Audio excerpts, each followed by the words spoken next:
mel ne il est quoi 15h17. Il est l'heure d'y aller comme disait l'autre heure bi jot na. Alors qu'est-ce qu'on va faire mën nañ dem de ji très bien ci la dàqee wala ñu def leen ñu xaar may gars yi le temps ñu ñëw ndànk-ndànk partager avant ñuy commencer wala on commence ku ñëw fekk ñu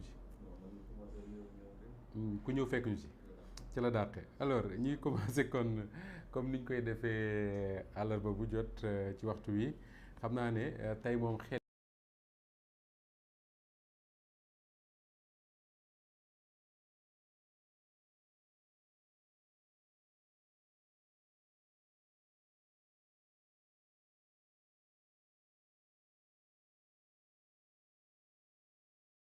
diaspora bi parce que ñoom ce rendez-vous là bokkul ci li ñuy manqué à chaque fois dañ ci insister pour ñu ci ànd ak ñoom di waxtaane actualité am réew mi bala ñuy commencer kon di wax ci actualité am réew mi dañuy nuyu rek mbokk yi nga xam ne ñoom la ñu fekk ci bunt bi jël nuyoo bi teg ko ci loxo ku mel ne Omar Dieye jottali ko mbooloo mi nga xam ne yëpp ñoom ñooy jot a ànd ak ñun ñi jot a yegg si ak ñi yegg si ci kanam ñoom ñëpp ñi ngi jaar ci Omar Dieye di leen nuyu di ziar bu baax Ben Tori mu ne ziar Moustapha Ben Omar Gueye dal leen ak jàmm yow tamit ñu ngi lay ñaanal nga dal ak jàmm di nuyu bu baax Moustapha Sall moom mag ñuy déglu ca Kolda Pape Manjongaan Ndiaye moom tamit ñu ngi koy ziar bu baax mu ne Moustapha yow rek la ñuy xaar Pape ñi ngi nii yegg si nañu pour commencer waxtaan ak yéen di ziar Alioune Seck Lay Diak moom Fatou ma nga ca Fribourg xam fu mu ne Allemagne moom ca Allemagne la nekk Lay Diak Samba Wade Diop ñu ngi lay ziar bu baax yow tamit di ziar Amadou Sow mu ne je voudrais savoir quand est-ce que Barth est devenu constitutionnel au point qu'on le cite sur tous les débats relatifs au nombre de mandats. Bon, je sais pas peut-être après dinañ ci gëstu xool ba xam lu mu bëgg a wax exactement moom Amadou Sow Khadim ma nga ca France ñu ngi koy ziar bu baax moom tamit Soumaré Bourgalam Moustapha c'est Ansou Soumaré Ansou maa ngi lay ziar bu baax yow tamit di ziar Maymouna Dieng moom miin naa ko di ko gis fii ci waxtaan wi Doudou Thiongaan Modou Fall Wade ñoom ñëpp ñu ngi leen nuyu di nuyu bu baax Khadim Sène borom Daaru TV également mi ngi ci buum gi di ñu seetaan Alioune Thiam mu ne je vous suis depuis la France je ne rate aucune de vos interventions à chaque fois je vous suis mention spéciale au groupe Walf Alioune Thiam ñu ngi lay nuyu bu baax yow tamit Pape Mor Diagne mooy ne moom tamit nee na mi ngi ci buum gi di déglu ñu ngi leen di ziar en tout cas ñoom ñëpp ku ñu tudd turam ak ku ñu tuddul turam xam leen ne suñu xel jugul ci yéen benn yoon et que dañuy jagleel mention spéciale à tous les Sénégalais yi nga xam ne ñoo nekk ci biir réew mi ak ci bitim réew li tax mooy Fatou dama seetlu quand même xaw ma ba xam yéen même seetlu bi ngeen def que ni depuis quelque temps semaine bu ma fi toogee rek damay remarquer que ni suñu nombre abonnés yi dina yokk au moins jusqu'à 5000 parfois 6000 ci au bout d'une semaine pour man c'est important ma ci profité d'ailleurs di nuyu suñu mbokk bu baax Serigne Moustapha Sylla ma nga ca France moom ku loolu intéressé la Moustapha ñu ngi lay gërëm bu baax ci effort yi nga xam ne yëpp moom nga ciy def pour justement mbokku sénégalais yi surtout ñu nekk ci diaspora bi di partager ak ñun moment yi nga xam ne léegi damay wax ne ñu bari dañ ko inscrire ci seen agenda di ci ànd ak ñun di ko déglu diggante 15h jàpp 16h lay doon chaque mercredi muy Moustapha Diop en live ñuy waxtaane actualité am réew mi. Alors tey actualité am réew mi liñ ci bëgg a taxaw def ci seetlu mooy li nga xam ne moom la ñu tuddee coowal 3e mandat dinaa ci ñëw léegi ak lan moo tax ma yaakaar ne war nañ koo mën a waxtaane tey mais bërki démb en tout cas ci semaine bi dama seetaan suñu mbokk suñu xarit Pan muy Pape Alé Niang ci benn chronique bu am solo boo xam ne def na ko jëmale ko ci nërmeelu gi nga xam ne xam naa moom Pape Alé sax dinaa fexe benn jour mu andi ko fii ñu partager le live man ak moom di waxtaane actualité réew mi incha allahu rabi dinaa ko wax te dina ko def bu neexee yàlla. alors waxtaan mu ko doon def kon jëmale ko ci li nga xam ne moom la nërmeelu gu institution yu ne ci réew mi nërmeelu institution yooyu man dama naan souvent ñi ko incarné muy l'élite religieuse l'élite politique la presse les forces de défense et de sécurité seen ay njiit mais également les universitaires boo seetaanee Pape Alé daf lay démontrer benn par benn ku ci nekk ci ñooñu ñi ko incarné nan lañ ko nërmeele léegi loolu moo tax tey bari na ay religieux yoo xam ne suñu waxee sénégalais yi seen bopp ñoom ñooy ñi ko xam ne da leen rus ba mënuñu leen wax dara dañuy jàll ci leneen ñi nga xam ne rusuñu leen fi ñu ko waxee fa la ñuy taxawee weddi ko fa ñenn ñi sax dem ba yenn saa yi ñu yëkkati ay wax yu ñàkki teggin di ko teg ci yenn religieux yi mooy sëriñ si te loolu li ko jur bokk na la waaja doon wax ne alal doxul jàmm mais parfois nit ñi dañu am sentiment que ni ñi nga xam ne ñoom ñooy seen ay sëriñ di seen ay kilifa ñi nga xam ne bu ñu leen waxee def leen ñu def bu ñu leen waxee bàyyi leen ñu bàyyi keroog maa ngi seetaan benn waaye defe naa ma nga ci Allemagne muy wax ne man de sëriñ diw su ne ma woon tey jii tey bàyyil sa liggéey boobu ñëw fekk ma fii ci àll bi ñu dem ci tool yi ma bàyyi ko dem parce que kooku gis na ne mi ngi koy teg ci yoon wi nga xam ne fa la ko yàlla wax ne fa lay nit war a jaarale koo xam ne daf koo wóolu mais bari na ñoo xam ne tey dañoo am sentiment ne ni sëriñ Abdoul Aziz Sy Dabakh doon taxawee nga xam ne lu réew mi metti lu mu tàng-tàng su waxee da ngay sentir ci ay waxam nit koo xam ne dafay wax d'abord pour la grande masse mooy ñi nga xam ne ñoom ñooy sénégalais yi le peuple ñi nga xam ne ñoom ñooy néew gi doole yi ñooñu la gën a waxal moo tax su waxee forcément dañ koy déglu mais soo amee sentiment que ni bu sëriñ bi waxee ba pare ci ñi ma ko sañ a wax nga am sentiment que ni li muy wax c'est plus luy arranger pouvoir bi ak ki ko incarné plus que ni mu moins que ni mu war a taxawee ci soxlay nit ñi aussi dañuy am sentiment que ni sëriñ si dañ leen a abandonné c'est un sentiment boo xam ne ñu bëree bëri am nañ ko loolu moo waral de plus en plus nit ñi dañuy yaakaar ne sëriñ si leen war a waxal seen bopp la ñuy waxal ñëpp a ngi fàttaliku dañ koy nett lu bëri que ni Léopold Sédar Senghor bi muy tàggu kilifa diine yi ne dafa bëgg a bàyyi nguur gi parce que nangam ak nangam nee nañ dem na seeti ku mel ne Serigne Abdou Lahad Mbacké wax ko Serigne Abdou Lahad xool ko ci bët ne ko xawma yow de mais xawma sénégalais mais yow ameel nga ngërëm sénégalais yi parce que ñoo la tànn def la président jox la lépp te sonaluñu la ci dara yow ameel nga leen cant yu mel noonu dafa rare léegi nga koy dégg souvent xaw ma nag lan moo ko jur franchement bëgguma ci aventuré wu mais da ngay dégg ne bu yenn kilifa yi waxee ba daaneel ñi leen déglu dañuy am sentiment que ni dafa wax surtout pour lu arranger le pouvoir lu arranger ki nga xam ne moo incarner pouvoir parfois même dañ xaw ma nu ñu koy waxee sax dañ koy teggil li nga xam ne moo nekk responsabilité am jël responsabilité bépp teg ko ci peuple sénégalais da ngay dégg souvent ñu naan sénégalais yi dañoo ñàkk bu yar sénégalais yi dañoo naqaree jiite sénégalais yi nangam ak nangam mais ki leen jiite toog sa wet kooku lañ war a wax moom lañ war a xool ba xam est-ce que déjà moom li tax ñu tànn ko ngir mu bu waxee sénégalais yi ñu ànd ceeg moom ma nga ca wala déet bu ca nekkee ñuy doog a xool sénégalais yi ñoom mais su fekkee ne à chaque fois que président toog ak mënti doon muy Macky Sall di keneen bu ñuy wax souvent dañ naan sénégalais yi nañ yaraat seen bopp sénégalais yi lii sénégalais yi laa nangam ak nangam ba pare bàyyi ki nga xam ne moom mooy le premier des sénégalais moom mi nga xam ne moom la jox tout le pouvoir pour mu war a incarner l'état du Sénégal ñu bàyyi ko moom mu nekk ci li ko neex souvent sax dañ koy teggil ay responsabilités am dama ne loolu mooy tax souvent nit ñi su kilifa yi waxee pare en tout cas depuis quelque temps loolu la ñuy dégg tu as le sentiment que ni dañuy am ay wax yu ñagas yu ñu ciy teg Pape Alé Niang ñëw na également ci l'élite politique du ma ci ñëwaat ñëpp xam nañ ne tey Sénégal li ko naxasal duñ ko jiiñ Sénégalais yi dañ koy jiiñ politiciens yi nga xam ne ñoom lañ koy dénk depuis 1960 ba tey jii ci 2022 ñoom rek ñoom lañ fi dénk réew mi amaguñu benn président boo xam ne jugewul ci parti politique yi nga xam ne moo nekk ci réew mi te ñoom la ñu joxoon mission wu jaarale réew mi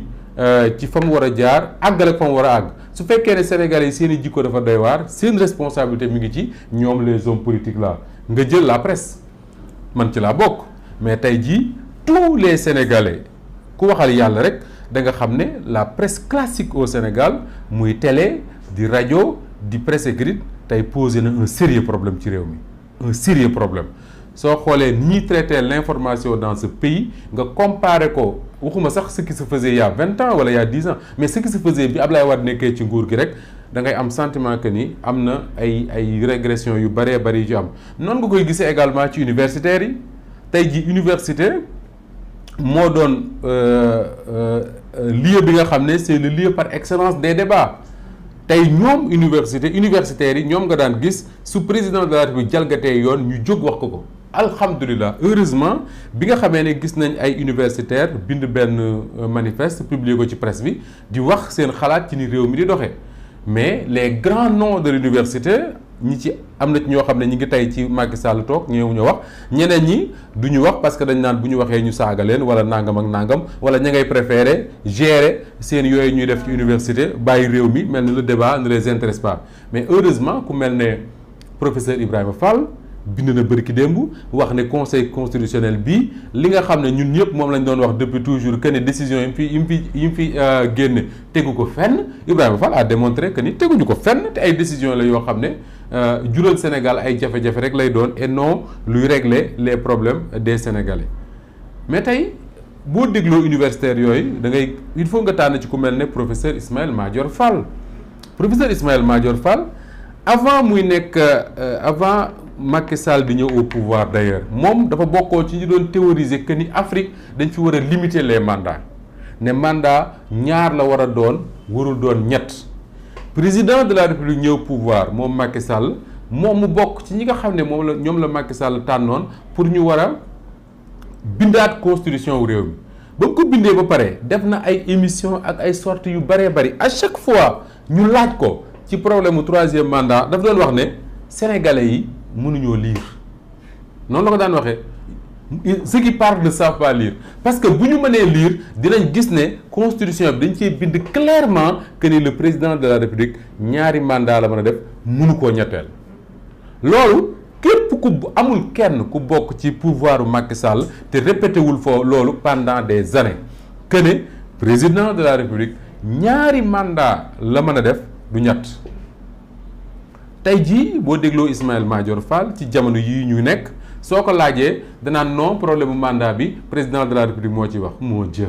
président de la République au nom de quoi président de la République ñu war ko bàyyi muy décider naan mandat bi ñaar lay def ak ñett lay def non c'est pas lui qui décide je suis désolé ñoom ñoo wax sénégalais yi ne leen ñëw leen mars 2016 ñu woote benn constitution bu bees su ngeen wootee wii constitution bi du jàll kenn dootul def lu ëpp ñaari mandat ci réew mi loolu moo taxoon d'ailleurs ñi doon def campagne naan constitution bu ngeen ko wootee dina fi may góor jigéen ak doole sénégalais yi ju bari am nañ ci bàyyi woon xel am na ñoo xam ne li ñu doon gën a déglu mooy dañuy verrouiller les mandats nga xam ne boo ci defee ñaar doo ci def ñett tey jii ñoom ci seen bopp ñi nga xam ne am nañ tuuti kersa nangootuñ cee wax ñeneen ñi dañu commencé di retourner seen veste ma ne du retourner veste sax c'est faire pire que ça mi ngi mel ne nga wàccu ba pare jël ko tibb lekkaat te loolu ci laa bëgg a ñëw léegi xam nga lu tax loolu dangereux Fatou ni laa expliquer lan moo tax def ci bopp Macky Sall que ni na wuti wala moom mu def boppam ne dafa war a wuti troisième mandat lan mooy danger bi d'abord nguur si sant Fall nekk ci Médina ñu ne mooy seen maire nguur soosu ci weer yi ñu génn amul fu mu taxawul ne Macky Sall du ñu ko may muy def troisième mandat ci réew mi nguur soosu tey moo osé Sénégal yëpp taxaw man dama ne su dul woon gravité propos yi du ma ci wax parce que amul pour man kooku warul am valeur yu ñuy toog di ko def man dama naan sax journaliste si koy invité di ko jox micro pour man dañoo yeb Sénégalais yi parce que non Fatou am na ñoo xam ne très sincèrement dama gëm man que ni dañ leen a war a tere télé yeeg rajo yi parce que man mënuma man Moustapha Diop tey ma interroger Fatou si sama plateau mu wax ma lii le lendemain même ma déggaat même personne bi ci beneen plateau muy wax le contraire de li mu waxoon ba pare man ma invité waat ko mu ñëw pour mu répéter le contraire de li ma waxoon il y a quelques semaines mais man respecté wu ma sama bopp su ma defee loolu respecté wu ma sama bopp mais te respecté wu ma Sénégalais yi nga xam ne ñu ngi ñoo may seetaan nañ ko waxante rek c'est vrai pluralité médiatique liberté d'expression may na ku nekk wax lu mu xalaat mais il y a un minimum de respect et des valeurs bu ñu war a am nguur soosu faal taxaw tey ne su Macky Sall deful 3e mandat dafa trahir Sénégalais yi oui loolu la wax ma ne ko la vraie trahison pour Macky Sall mooy mu taxaw Sénégalais yi di ko xool mu ne leen dama bëgg 3e mandat loolu ce sera la plus grande trahison de l'histoire du Sénégal. L'histoire du Sénégal la plus grande trahison de l'histoire du Sénégal mooy bés bu Macky Sall taxawee ni leen man dama bëgg a wuti 3e mandat parce que Ablaye Wade taxawoon na fi ne maa waxoon waxet Ablaye Wade bu mu koy def il l'avait dit sur le coup de la boutade sànni benn kii rii rek pour defe ne ay reetaan la mais ça lui a coûté très cher parce que les Sénégalais ñoo taxaw ne ko ñun du ñu nangu mag mu am juróom-ñetti fukki at naan ñu maa waxoon waxet du ñu nangu suñ président de la République taxaw naan ñu maa waxoon waxeet mu forcé conseil constitutionnel bii nga xam ne moo fi nekk te Macky Sall wax ne Ablaye Wade da leen a joxoon ay terrain yokk seen salaire pour ñu valider candidature am conseil boobu valider candidature am Macky mu dem élection gars yi dóor ko te man gëm naa ne Ablaye Wade bu doon dajeeg jour boobu élection ab buujumaan bu ñu for ci mbedd bi ne ko kaay nekk candidat sax da koy gagné parce que Sénégalais en réalité nekkuñu woon pour di fal Macky Sall mais dañoo nekkoon pour di sanctionner Ablaye Wade tey jii nguur soosu taxaw ne bis bu Macky Sall waxee ne du wuti 3e mandat dafay trahir Sénégalais ma ne ko déjà yow sa wax compté wul parce que yow tu es un traître qui rentre dans l'histoire non pas transhumé rek yom c'est un traître qui entre dans l'histoire du Sénégal comme un traître qui s'assume ce traître là bu taxawee ne président de la République bu deful 3e mandat dafa trahir Sénégalais yi président de la République moo war a xam ne moom le fait de dire bëgg naa 3e mandat c'est une trahison déjà le fait que des gens de l'APR ku mel ne Thérèse Diouf Faye taxaw wax ne ñun dañuy wax li ñëpp di xumtoo ci suuf dañ koy wax ci kaw le fait de le dire c'est déjà une trahison le fait que APR ose poser débat boobu sur le 3e mandat c'est une trahison man loolu laa gëm rien que le fait que ñu ose wax Sénégalais que ne ñun dañoo bëgg président de la République laaj 3e mandat c'est une grande trahison parce que ñoom ñëpp ñu koy wax ñoom ñëpp ñu koy wax entre 2011 Thérèse Diouf Faye déjà jàpp nañ ko ci coowal Ablaye Wade dana présenté wu du présenté wu manifestation ñu jiiñ ko fi coup d'état jàpp moom ak fans club Walfadjri boobu alors moom Thérèse moom tey mu taxaw ne ñun dañoo bëgg président de la République dem wuti 3e mandat wolof nag mooy wax ne lu naar bu ndaw bi nettali rek ca tànt ba la ko déggee ca naar bu mag bi la ko déggee moo tax wax jooju Thérèse wax ba pare ne ça n'engage que moi ñun ay duñu ay dof ay nit njaay lañ xam nañ ne dans les officines de l'APR la stratégie mooy commencer di def ci bopp sénégalais yi naan 3e mandat war na mën a nekk moo tax boo seetloo ñi nga xam ne ñoo doon gën a théoriser le fait que le président de la République mënul wuti 3e mandat ñooñu ñëpp nee nañ miig waxatuñu doo déggat Mimi Touré déggatoo ko muy wax débat boobu te moom elle a dit partout que ni il n'est pas question que ñuy xalaat sax ne Macky Sall mën na wuti 3e mandat déggatoo mu wax Seydou Gueye déggatoo ko mu aborder question boobu Ismaïla Madior Fall déggatoo ko mu aborder question boobu léegi dañuy bàyyi ñi nga xam ne ñoom ñoo assumer position wu dof xam nga mbooloo moo gis muy famille muy daayira muy association muy liggéeyukaay muy fépp dafa am koo xam ne mooy jouer rôle dof rôle dof mooy lan mooy lu ñuy waxtaane kenn bëgg ko assumer rek yow nga jóg ni ko teel wax c'est vrai Fatou yenn saa yi nga jub mbooloo ñu réunion ba pare bëgg laa xas kenn ñëmewu taxaw xas la mais dañuy tànn benn dof ci mbooloo mi ne ko yow bu ñëwee rek wax ko kooku moo ko la koy wax ñu naan léegi kii di wax ëpp na kii day àndut ak xelam ndekete yow mbooloo mi ñoo ko waxtaane Macky Sall APR fi mu nekk ni dañoo tànn seeni dof seen dof yooyu mooy les traîtres les transhumants ñi nga xam ne ñoo ay quelques semaines ci ginnaaw ñoo dàqoon a saaga Macky Sall ci Sénégal ñooñu lañ tànn ne leen yéen kët ay traître ngeen yéen kat ay transhumant ngeen yéen kat amatu leen lu leen rus amu leen gàcce amu leen dara fi mu ne bu leen reddi woon deret du génn ndox mooy génn comme nag yéen a ngi lekk suñu xaalis dem leen ci plateau télé yi ngeen wax ñépp ne leen nag nañ waxtaane 3e mandat nag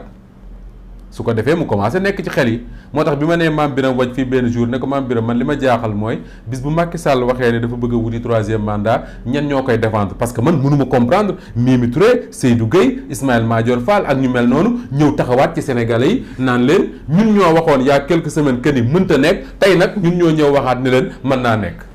Mame Birame ne ma ñooñu duñ ko défendre ñi koy défendre mooy transhumant yii di doog a ñëw mooy traître yi ngay gis ci plateau télé yi boo gisee ñoom ñooy wax fan yi te ñooñu c'est les mêmes ñoo doon défendre ne Ablaye Wade mën na wut 3e mandat tey ñoom ñoo ñëwaat défendre ko su boobaa du leen gérer parce que ñoom déjà tàmm nañ di défendre yu mel noonu mais nag mbir mi du yombe noonu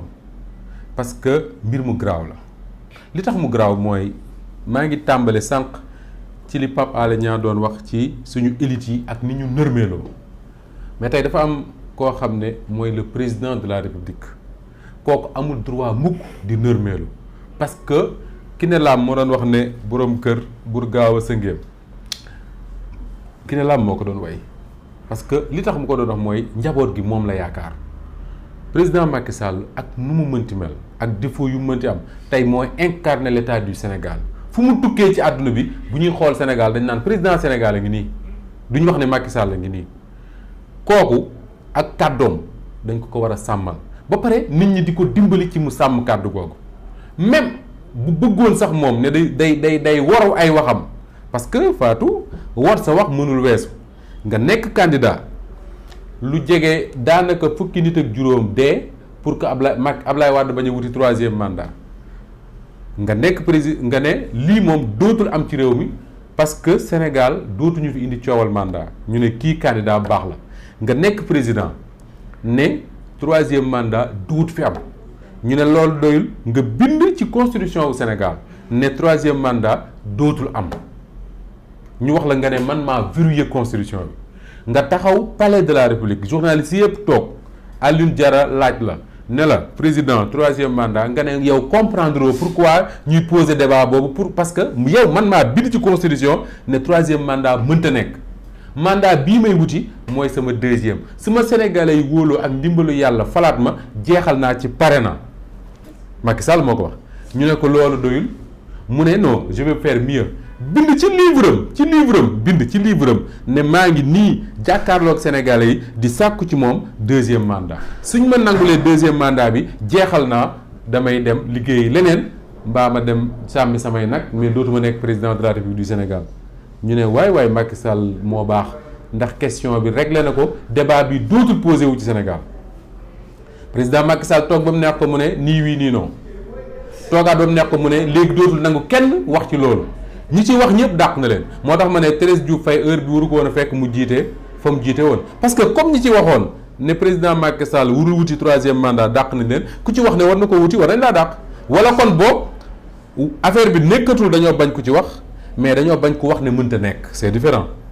donc ku ci wax garaawul mais boo waxee ne mënta nekk moom yow dàq nañ la ku weddi nga laaj Sori Kaba ku weddi nga laaj Maître Moussa Diop ku weddi nga laaj Moustapha Diakhaté ak ñeneen ak ñeneen bañ waxee ne Macky Sall mënta wuti 3e mandat ci lañ leen ñaanale ne leen yéen jeex na dem leen mais ñi ko mujjee wax moom li ñu wax mooy mën na ko comme mën na ko nag kenn du leen def dara loolu lu garaaw la Penda Fatou te li tax mu garaaw mooy tey bis bu président Macky Sall taxawee ci Sénégalais yi ne leen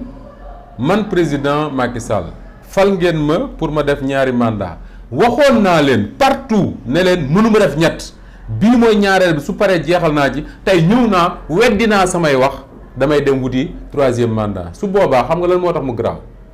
mooy l'institution présidentielle dafay nërmeelu li tax muy nërmeelu mooy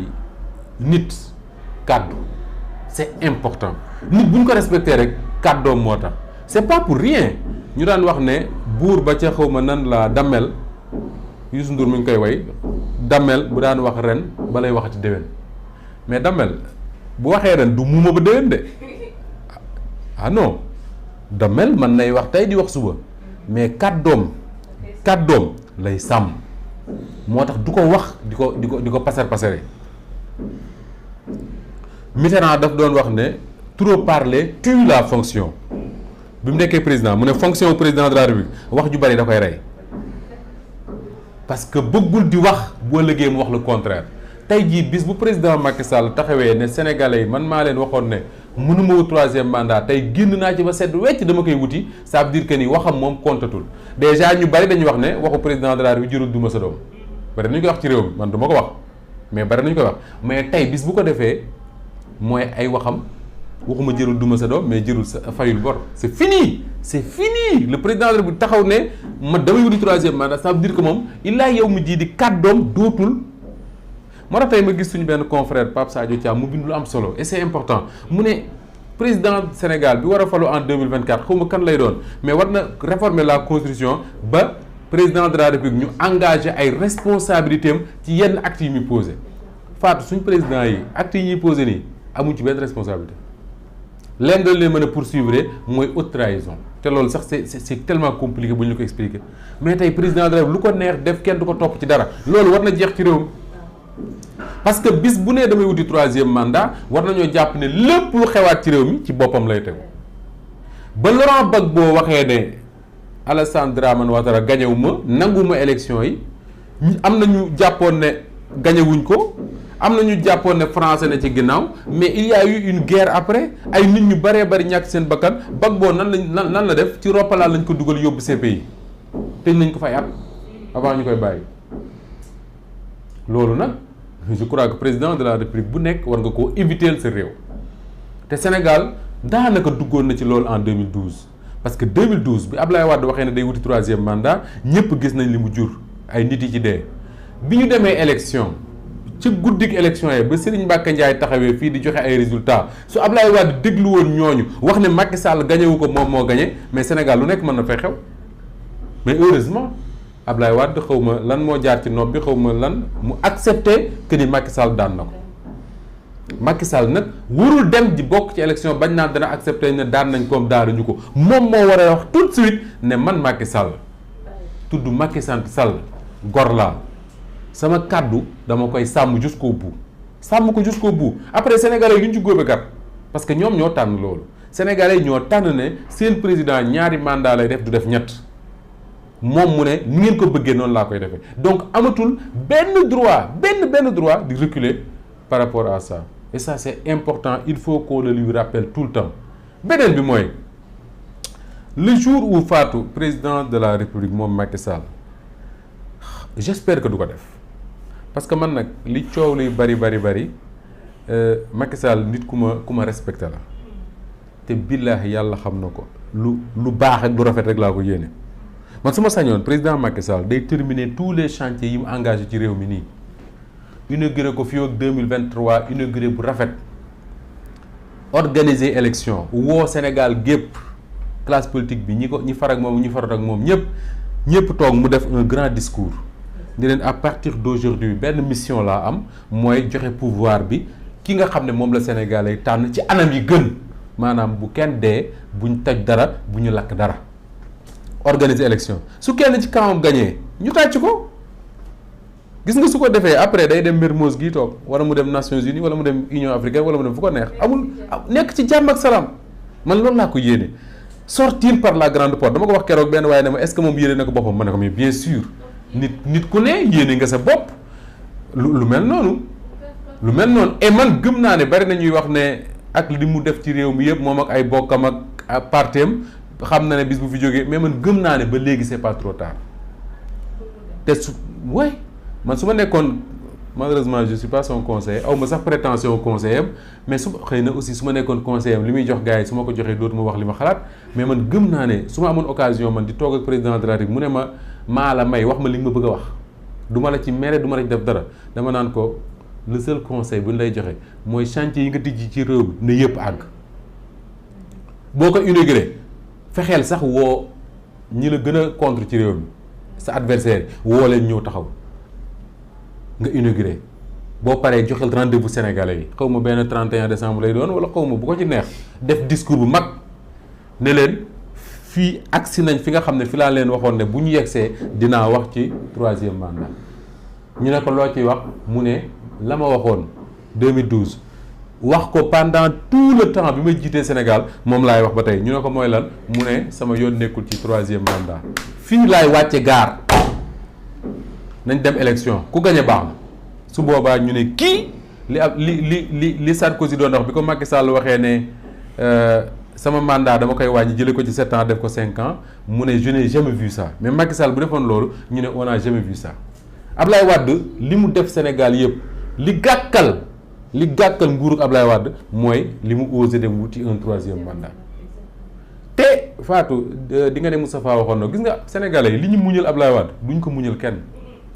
parce que Ablaye Wade dafa nekk nit koo xam ne Sénégalais bu nekk loo ko contre da ngay nangu ne kii président la boo xam ne combat démocratique yi Sénégalais mën a yëpp yi Sénégal mën a yëpp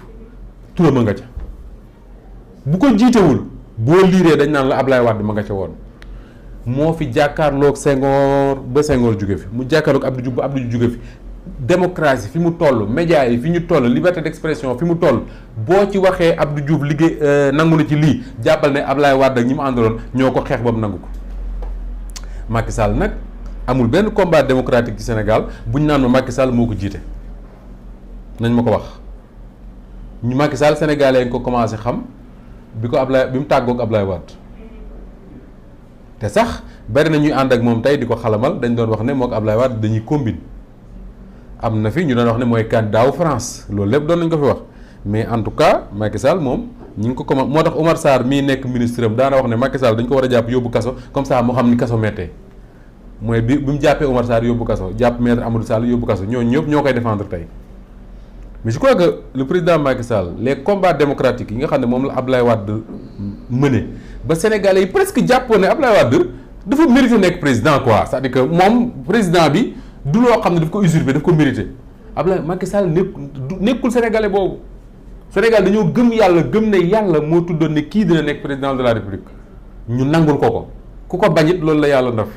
ak Sénégalais xam ne ñoo demoon voté bien sûr parce que yàlla moom dugg ci urne di voté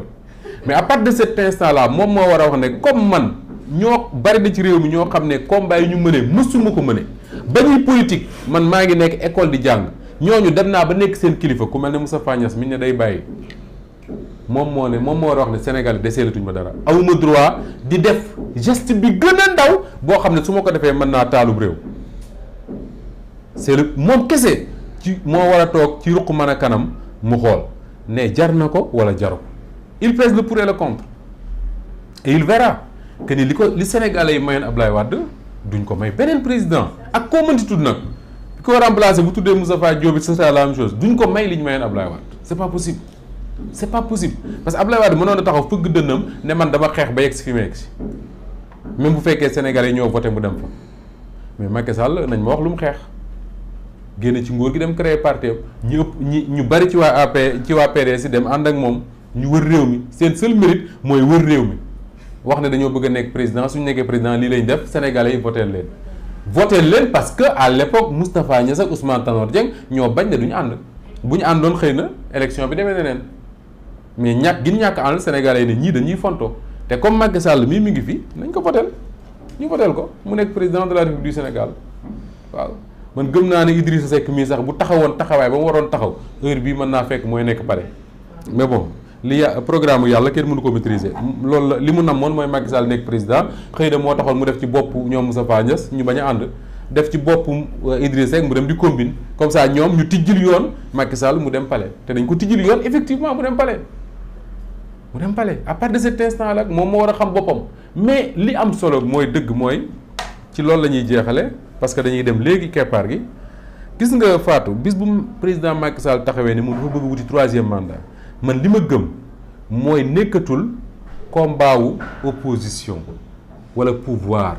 wala yeewi askan wi wala wàllu Sénégal wala Benno xam nga bis boobaa lan la mooy mbirum sénégalais yi la te su ma nee sénégalais yi sénégalais lambda bi ci la bokk mooy ñi nga xam ne man ak ñoom faruñ kenn farut ak ñoom kenn voteelu leen mais dañoo nekk ay citoyens am carte d'identité Sénégal mouvement associatif yi mouvement citoyen yi activistes yi sëriñ si ñëpp bis bu président Macky Sall taxawee ne day wuti 3e mandat dañoo war a jàpp ne mbir mi dootul mbiru politiciens yi mbiru sénégalais yi la. parce que ñoom ñëpp seede nañ ne bi Ablaye Wade bëggee 3e mandat am na nit ñu dee ñoom ñëpp seede nañ ne Macky Sall dem na ku nekk ci ñoom ne ko 3e mandat dootul am ci réew mi waaye léegi bis bu déclaré dafa bëgg a wuti 3e mandat léegi ñooñu ma tudd dañuy croiser les bras toog naan coowal politiciens yi la. non mënta nekk coowal sénégalais yi lay doon su boobaa sénégalais yi ñoom ñooy wax ne est-ce que kaddu amati na njariñ ci réew mi waaw wala déet léegi bu sénégalais yi nangoo ne parce que Macky Sall il a la police il a la gendarmerie il a l'armée il a les moyens de l'État am na gafaka goo xam ne su ko neexee di ci tibb di joxe sans problème kenn du ko wax mu rendre compte sénégalais yi ne kon baax na nañu ànd ak moom ci loolu su ëllëgee nañu jàpp ne fii ci réew mi kenn amatu fi droit dóor sa doom parce que dafa xool amul. ah oui su ñu nangoo président de la république taxaw ak ñi mu àndal naan 3e mandat war naa mën a nekk dañ koy wuti am ku taxaw ne 3e mandat su ko Macky Sall deful dafa trahir sénégalais yi ñoom sénégalais yëpp bu ñu nangoo loolu dañoo war a nangu ku nekk si ñun suñu kër sa doom yi bu fekkee ne dañoo wax lu amul doo leen corriger parce que wax lu amul boobaa dafa war a dagan ci réew mi dañoo war a def ci constitution wu Sénégal ne réew mi kër di Sénégal ku mu neex mën nga fay wax loo xam ne doo ko def. parce que fi mu nekk nii nit ñi sénégalais yi bari na ñoo xam ne dañuy wax loo xam ne duñ ko def bari na xëy na man mii sax ci laa bokk mais au moins amul benn loi bu leen may ne am nañ ci droit mais bu boobaa dañu war a def loi wax lu def ci loi bi ne Fatou bu ko neexee fekk Moussa Fatou mu jël téléphone am dem bu ñu ko laajee mu ne non jëluma ko parce que léegi réew mi loolu dagat na fi waaw parce que président de la république moom la ñu may mu ne ñu du def 3e mandat ñu toog ba mu neex ko mu ne da koy def ñun ñëpp ñu toog nangu ko. non xam nga ñaar mën naa am Fatou souvent man dama naan dafa yomb trop lu ñu wax ñu ne way président entourage am moo koy dugal ci lii xamul li xew nangam ak nangam ba ko sénégalais yi di fal xamuñu woon entourage am moom la ñu wóolu fal ko moo ci boppam moo war a am fulla gu toll ne xam ne bu bés baa moom ak sénégalais yi rek la te loolu Macky Sall moo ci tontu fii la taxaw ci place de l'Obélisque mu ne président Ablaye Wade lay waxal na xam ne ñi ko wër naan ko mën nga wuti 3e mandat yaa yore doole ji yaa nangam ak nangam ñooñu dañ koy nax bis bu duggee ci kàmb ñooy njëkk a daw Macky Sall moo ko wax donc président Macky Sall li ngay wax nii moom moo ci tontu ba pare maintenant su fekkee ne da nga jiite nguur am na Moustapha Diop journaliste bu toog ca Walfadjri intérêt ne ci loolu moo ko arrangé am Serigne Diw bu ne ca dëkk sàngam intérêt ne ci loolu moo ko arrangé am homme d'affaires nangam bu nekk ci dëkk sàngam wala boog ci activité sàngam intérêt nekk ci loolu moo ko arrangé mais ñooñu ay sénégalais lañ yu bëree bëri yoo xam ne yow ñooñu nga wuti 3e mandat moo leen arrangé parce que comme li waa ji doon wax seen affaire mi ngi dox ñooñu nag su fekkee ne yow déglu leen moo la gën a déglu sénégalais yi nga xam ne ñoo la faloon problème day daal di am parce que ñooñu bu problème amee rek ñu bàyyi la fi te Macky Sall xam na ko ab bari na fii ñoo xam ne ñi ngi doon topp ci ginnaaw Ablaye Wade naan ko yaa fi man yaa ëpp doole sénégalais yow la ñu àndal góor gi dolli ñu góor gi doye lu ñu bàyyi leen góor gi mu liggéey ba problème yo commencé ba ñu commencé wàññi ne Ablaye Wade day dem 2e tour lañ ko bàyyi dañu commencé wàññi ne Ablaye Wade waxuma gañewul de waxal dañ koo gañe mais day dem 2e tour ñu bàyyi ko am na ñoo xam ne bi ñu manifester le 23 juin la ñu décidé ñoom ne bàyyi nañ parce que boobu sentir nañ ne tubaab day wax lu am solo tubaab nee na gis nga bato bu dee waaj a suux jinax yee njëkk a daw gis nga boo nekkee ci bato muy dem di dem ba mu jàng nga gis jinax yi génn di daw xamal ne am na luy xew te ñii nga gis ñu wër Macky Sall ñoo janax yooyu rek a yam bis bu bato bi commencé tànge nga gis leen ñu commencé daw nga dégg nag ñuy annoncé naan tel responsable de l'APR dëkk sàngam démissionné na ma nga Pastef wala ma nga PDS wala dem na ci Khalifa Sall wala dem na ci nangam booba dañoo sentir rek ne gaal gaa ngi commencé di se